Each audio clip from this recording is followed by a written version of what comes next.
உறவுகள் அனைவருக்கும் வணக்கம். இன்றைய தினம் சில முக்கியமான விடயங்களை பற்றி பார்க்கலாம். அதாவது நீங்கள் 10,000க்கு மேல் விற்பனை நிலையங்களில் கொள்வனவு செய்தால் அதனால் உங்களுக்கு ஒரு மிகப்பெரிய ஒரு நன்மை ஒன்று காத்திருக்கின்றது. அது தொடர்பாகவும் இந்த முச்சக்கர வண்டிகளை வைத்திருக்கின்ற சாரதிகளுக்கு இலங்கை அரசாங்கத்தினால் முக்கியமான நடைமுறை ஒன்று கொண்டு வரப்போகிறார்கள். அது தொடர்பாகவும் இன்றைய தினம் பல்லாயிரம் கோடி பெறுமதியான பணத்தினை பல வங்கிகளில் வைப்பு செய்த ஒருவர் போலீசாரினால் கைது செய்யப்பட்டிருக்கிறார்.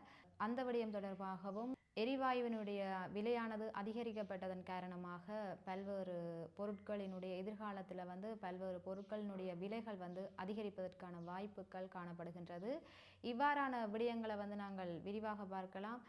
என்னுடைய சேனலை இப்போ தான் நீங்கள் ஃபர்ஸ்ட் டைம் பார்க்குறீங்கன்னு சொன்னால் என்னுடைய சேனலை சப்ஸ்கிரைப் பண்ணி பெல் பட்டினையும் கிளிக் செய்து வைத்துக் கொள்ளுங்கள். நான் தொடர்ச்சியாக போடுகின்ற காணொளிகள் நோட்டிஃபிகேஷனாக உங்களை சேரும். அதாவது இலங்கையில் காணப்படுகின்ற கூட்டுறவு விற்பனை நிலையங்களில் நீங்கள் ஒரு மாதத்திற்கு 10,000க்கு மேல் பொருட்களை கொள்வனவு செய்யும் பொழுது உங்களுக்கு அதாவது முற்று முழுதாக இலவசமான ஒரு காப்புறுதி திட்டத்தை அறிமுகப்படுத்த போகிறார்கள். இந்த காப்புறுதி திட்டத்தினுடைய பெறுமதி கிட்டத்தட்ட 3 லட்சத்துக்கு மேலாக காணப்படும் என்று உறுதிப்படுத்தியிருக்கிறார்கள். உண்மையிலே இது ஒரு மகிழ்ச்சியான செய்தி. அதாவது இந்த இவ்வாறான கூட்டுறவு விற்பனை நிலையங்கள் கோப் சிட்டி என்று சொல்லுவோம், அவ்வாறான விற்பனை நிலையங்கள் இல்லாத இடங்கள்லையும் புதிதாக, அதாவது பிரதேசத்திற்கு ஒரு கோப் சிட்டி அளவில் புதிதாக கோப் சிட்டிகளை நிர்வகிக்கிறதுக்கும் திட்டமிட்டிருக்கிறார்கள். இந்த தகவலை முடிந்தவரை தெரியப்படுத்துங்கள், மற்றவர்களுக்கும் பகிர்ந்து கொள்ளுங்கள். அதாவது உங்களுக்கு தெரியும், வெளியில் காணப்படுகின்ற விற்பனை நிலையங்களை விட இந்த கூட்டுறவு விற்பனை நிலையத்தில் பொருட்களினுடைய விலைகளானது குறைவாகவே காணப்படும். அவ்வாறான இந்த விற்பனை நிலையங்களில் நீங்கள் 10,000க்கு மேலாக ஒரு மாதத்துக்கு பொருட்களை கொள்வனவு செய்யும் பொழுது இந்த 3 லட்சத்துக்கும் அதிகமான பெறுமதியை கொண்ட ஆயுள் காப்புறுதி ஒன்று முற்று முழுதாக இலவசமாக வழங்குவதற்கு தீர்மானித்திருக்கிறார்கள். அது மட்டுமல்லாது இந்த எரிவாயுவினுடைய விலையானது அதிகரித்துள்ளது. இவ்வாறு அதிகரித்ததன் காரணமாக எதிர்காலத்தில் உணவகங்களில் காணப்படுகின்ற உணவுப் பொருட்களினுடைய விலைகள் அதிகரிப்பதற்கான வாய்ப்புகள் அதிகமாக காணப்படுகின்றது. ஆகவே இது குறித்தும் அவதானமாக இருங்கள். இலங்கையில் பல்லாயிரம் கோடிக்கணக்கான பணத்தினை பல்வேறு வங்கிகளில் வைப்பு செய்த மர்ம நபர் இந்த குற்றப்புலனாய்வு திணைக்களத்தினால் இன்றைய தினம் கைது செய்யப்பட்டிருக்கிறார். அதாவது இவர் பல வங்கிகளில் பல்வேறு வகையில் வைப்பிலிட்டிருக்கிறார். குறிப்பாக 1000 கோடிக்கும் அதிகமான பணத்தை ஒரு வங்கியிலையும் 500 கோடி 600 கோடி 800 கோடி அவ்வாறான வகையில் வெவ்வேறு வங்கிகளில் இந்த பணத்தை வைப்பு செய்திருக்கிறார்.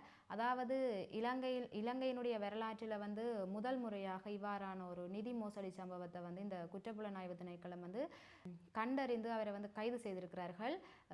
அதாவது இவர் எப்படி என்று சொன்னால் ஒரு 3 மாதத்துக்கு ஒரு முறை தன்னுடைய அந்த வங்கி கணக்குகளை மாற்றி புதிய வங்கி கணக்குகளை திறந்து அதில் பணத்தை வைப்பு செய்திருக்கிறார். அது மட்டுமல்லாது வெளிநாட்டில் காணப்படுகின்ற ஒரு தரகர் ஒருவருக்கு ஒவ்வொரு மாதமும் பல கோடி கணக்கான பணத்தினை அனுப்பி சட்டவிரோதமான ஒரு வர்த்தகத்தில் ஈடுபடுகிறார் என்பதையும் ஒரு சந்தேகத்தின் அடிப்படையில் கண்டுபிடித்திருக்கிறார்கள்.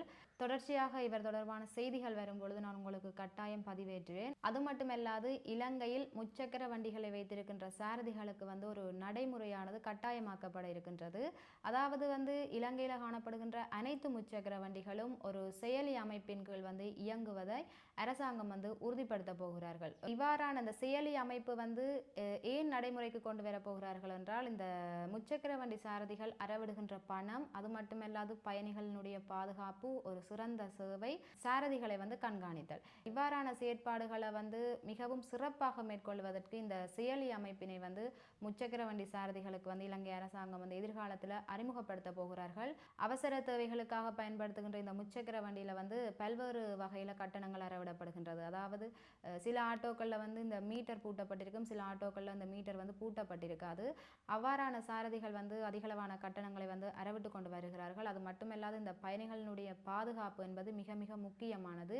இதுவும் ஒரு சிறந்த ஒரு செயற்பாடு. அதாவது இலங்கையின் எதிர்காலத்தில் இவ்வாறான பல்வேறு சிறப்பான செயல்களை இலங்கை அரசாங்கம் அறிமுகப்படுத்த இருக்கிறார்கள். ஒவ்வொரு விடயங்களையும் கேட்கும் பொழுது எமக்கும் சந்தோஷமாக இருக்கின்றது. நன்றி சொந்தங்களை, மீண்டும் ஒரு காணொளியில் சந்திப்போம்.